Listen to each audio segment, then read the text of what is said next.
किस्त का आगाज। वीरान कुआं, धुंधली रोशनी और गहरी खामोशी में सिर्फ एक सांस की आवाज़ सुनाई देती है। वो सलाहुद्दीन है, मिट्टी और खून में लथपथ बेहोशी के आलम में कुएं के अंदर पड़े हैं। चंद लम्हे बाद उनकी पलकें लरसती हैं। वो आहिस्ता आहिस्ता आंखें खोलते हैं। फटे होंठों से मध्यम सी आवाज़ निकलती है। वो ऊपर आसमान की तरफ देखते हैं। नीले आसमान पर सूरज की तेज किरण उनकी आंखों में चुभती है, मगर उनके लबों से दुआ के अल्फाज निकलते हैं। ए रब्बे कायनात, ये ज़मीन तेरी है, आसमान तेरा है, अर्श तेरा है। ए मेरे मालिक, मेरी मुश्किल आसान कर दे। इसी लम्हे महल के अंदर एक खुफिया दरवाज़ा खुलता है। रात का अंधेरा मशल की रोशनी में एक साया महल में दाखिल होता है। बेलिन।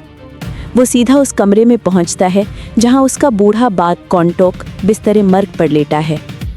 कमरे में धीमी खुशबू, मगर फिजा में मौत की आहट।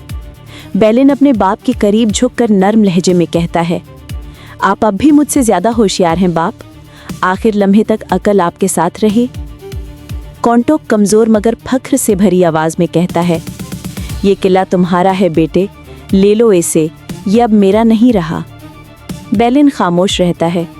चंद लम्हे तक अपने बाप को देखता है, फिर धीरे से कहता है, नहीं बाप, मैं किला नहीं चाहता। ये किले, ये सल्तनतें बस बोझ हैं ज़मीर पर। मैं सिर्फ सुकून चाहता हूँ। ये कहकर वो दरवाजे की तरफ बढ़ता है। कॉन्टोक कमज़ोर आवाज़ में उसे पुकारता है, बेलिन रुक जाओ, मगर वो नहीं रुकता। दरवाजे के पास जाकर एक लम्हे के लिए ठहरता है। आंखें बंद करता है और बचपन की यादें उसके सामने उभर आती हैं। छोटा सा बेलिन अपने वालिद के सामने खड़ा कह रहा है, अगर आपने कभी मजलूमों पर जुल्म किया तो मैं इस घर, इस सल्तनत, इस दुनिया को छोड़ जाऊंगा। याद ख़त्म होती है। बेलिन के चेहरे पर दुख की लकीरें गहरी हो जाती हैं। वो अपने खून आलूद हाथों को देखता है। होंठ कपकपाते हैं और वो आहिस्ता कहता है, खुदावंदा, मुझे माफ़ कर दे। मैंने शायद वही किया जिससे मैं हमेशा नफ़रत करता था। पसे मंज़र में बूढ़े बाप की आवाज़ मध्यम पड़ती जाती है, अगर तुम्हारा बाप जिंदा होता तो वो भी यही चाहता कि तुम इंसाफ के साथ हुकूमत करो। बेलियन के कदम दरवाजे से बाहर निकल जाते हैं। कुंतु की सांसें तेज हो जाती हैं। वो कमज़ोर हाथ बढ़ाता है, मगर बेलियन पलट कर नहीं देखता। दरवाज़ा बंद हो जाता है। दूसरी तरफ नूरुद्दीन जंगी अपने महल में खड़े हैं। चेहरे पर फिक्र की लकीरें, निगाहों में इस्तराब। खिड़की से बाहर देखते हैं, दूर आसमान पर सूरज डूब रहा है। उनके दिल में एक ही ख्याल गर्दिश कर रहा है, सलाहुद्दीन कहाँ हो तुम? उनके इर्द गिर्द खामोश दरबारी और फिजा में बेयकीनी। सलाहुद्दीन को गुम हुए कई दिन गुजर चुके हैं, मगर ना कोई खबर, ना कोई निशानी। नूरुद्दीन आहिस्ता कहते हैं, हर सिपाही, हर दरवेश, हर कासिद से कहो, ज़मीन आसमान एक कर दो, मगर सलाहुद्दीन को तलाश करो, क्योंकि जब तक वो नहीं मिलते हमारा मकसद अधूरा है। कमरे में भारी सन्नाटा फैल जाता है। सलाहुद्दीन को गुम होके कई दिन हो चुके हैं और कोई उनका पता नहीं।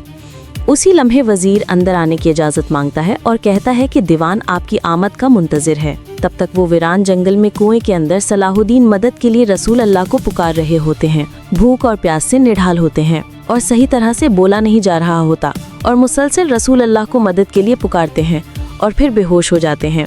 वापस दीवान में शेर को सुल्तान सलाहुद्दीन को बताता है कि फौज मुंतशिर है और सलाहुद्दीन की गैर मौजूदगी की वजह से हमारे बढ़ते कदम रुक गए हैं। ना ही हम कुद्स जा सकते हैं और ना ही मिस्र की तरफ बढ़ सकते हैं। अवाम इस बारे में परेशान है कि फौज अपनी सिमत का फैसला नहीं कर पा रही। नूरुद्दीन खामोशी से सोचते हैं और पुरजोश होकर गुस्से से कहते हैं कि सलाहुद्दीन लापता हैं और कितने दिन हो गए उनका कोई पता नहीं है। क्या इतने दिनों में कोई सुराग मिला है? कोई नहीं। तुम्हारा भी अयूब एक बेबुनियाद खबर के पीछे यमन जा पहुंचा है, वहां से भी कोई खबर नहीं आई। सारे दरबार में सन्नाटा छा जाता है। अब जो भी हमारी अगली मंजिल है उसका इल्म अल्लाह के सिवा किसी को भी नहीं है। शर को सर झुका लेता है, लेकिन एक बात वाज़ेह है कि सलाहुद्दीन का मिलना ज़रूरी है। सुल्तान चिल्लाकर कहते हैं, क्या यारों की को खबर पहुंचा दी गई है? शर को कहता है, जी पहुंचा दी गई है, और वो अनकरीब महल पहुंचता ही होगा मेरे सुल्तान। सुल्तान गुस्से से रुखसत हो जाते हैं। वापस जंगल में बेलियन घोड़े पर सवार होता है। वो एक जगह खड़ा हो जाता है। वो अपने माजी को याद करता है, जब वो वहाँ से भाग रहा था और दरख्त के नीचे आ जाता है। बेलियन ज़मीन में कोई चीज़ तलाश करता है और कुछ देर खुदाई के बाद कोई चीज़ निकाल लेता है। दबी हुई चीज़ हासिल कर लेता है और जीन से पानी निकाल कर पीता है, लेकिन अब वो प्यासा होता है। करीब उसे कोई चीज़ दिखाई देती है। वो एक पुराना कुआं देखकर सहम जाता है। कुएं के करीब जाता है। कुआं खुश्क होने की वजह से वहाँ से जाने लगता है, लेकिन उस कुएं में सलाहुद्दीन होते हैं। सलाहुद्दीन एक पत्थर का साथ तलवार पर ज़रब लगा रहे होते हैं। बेलियन शोर को सुनकर वापस पलटता है और कुएं में देखता है और आवाज़ देता है, क्या कोई है? सलाहुद्दीन खुशी से ऊपर देखते हैं। बेलियन फिर पूछता है, क्या तुम्हें मेरी आवाज़ आ रही है?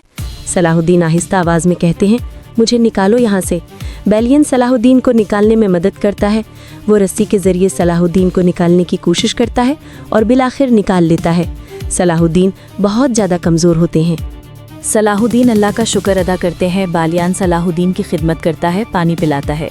दूसरी तरफ सहरा में एक शख्स घोड़े पर सवार होता है और शाम की तरफ सफ़र कर रहा होता है। शाम का करीब पहुंचकर कहता है, मैं शाम की फसीलें देख सकता हूँ। दूसरी तरफ यारों की घोड़े को पट्टी लगा रहा होता है और वो घोड़े को हौसला दे रहा होता है, तुम बहुत अजीम और बाबरकत हो, इसीलिए मेरे रब ने तुम्हारा जिक्र अपनी किताब कुरान मजीद में किया है। मैं इन सब जंगों की कसम खाता हूँ, तुम्हारे साथ जिसने भी ये जुल्म किया है उससे इंतकाम लिया जाएगा। यारों की अपना शाही लिबास उतारता है और घर में चला जाता है। दोबारा शाम का दरबार है। नूरुद्दीन को खबर मिलती है कि सलाहुद्दीन की कोई खबर नहीं है, हर तरफ हमने तलाश कर लिया है। नूरुद्दीन बहुत ज़्यादा परेशान होते हैं और कहते हैं कि सलाहुद्दीन जिंदा हैं और दोबारा तलाश करने का हुक्म देते हैं। उसी लम्हे खबर आती है कि शहंशाह अमरलिक ने अपनी ताजपोशी की रस्म में आपको दावत दी है और एक खत सुल्तान को दिया जाता है। उधर यारों की घर से एक कटा हुआ जानवर का सर लेकर बाहर आता है। सबकी देखकर आंखें खुली की खुली रह जाती हैं। फिर यारों की सबकी तरफ देखकर कहता है, अगर कोई मुझे या मेरे प्यारों को तकलीफ देने की कोशिश करेगा तो यही हाल होगा सबका, ये देख लो सब। सलाहुद्दीन होश में आते हैं और एक सिक्का देखते हैं जो उनको कुएं में फेंकने वाले ने उन पर फेंका था। बालिया ने देख लिया, वो सिक्के को छुपा देते हैं। फिर बेलियान सलाहुद्दीन के पास आता है और सलाहुद्दीन को मुखातिब करके कहता है, कुएं की तरह होती है नींद, लगता है सही तरह बेदार नहीं हुए अभी तक। सलाहुद्दीन गौर से बेलियान की तरफ देखता है। बेलियान सलाहुद्दीन के लिए जड़ी बूटियां ले आता है कि इससे अपने ज़ख्मों का इलाज करो। सलाहुद्दीन बड़ी मुश्किल से पूछते हैं, तुम कौन हो? बेलियान उल्टा सवाल करता है, ये मुझे पूछना चाहिए था, तुम कौन हो और यहाँ कैसे आए? बेलियान सलाहुद्दीन से उनका नाम पूछता है। फिर वो अपना नाम यूनिस बताता है और हाथ आगे कर देता है।